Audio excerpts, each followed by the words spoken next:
এটার নাম হলো ম্যাজিক কিংডম পার্ক।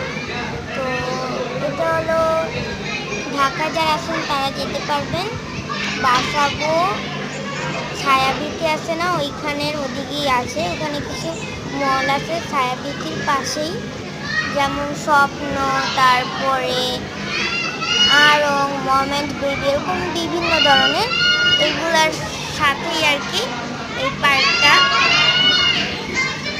তো এই পার্কের বড় ভিডিওটা আমি দিয়েছিলাম আমার চ্যানেলে, তোমরা গিয়ে দেখে আসতে পারো।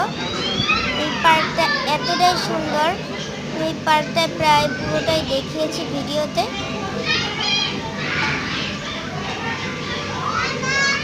তো এখানে সাদা জামা পরা যে একটা মেয়ে দেখতে পাচ্ছ না, এটা হলো আমি ছোটবেলায় অনেক আগে গিয়েছিলাম। আজকে মাত্র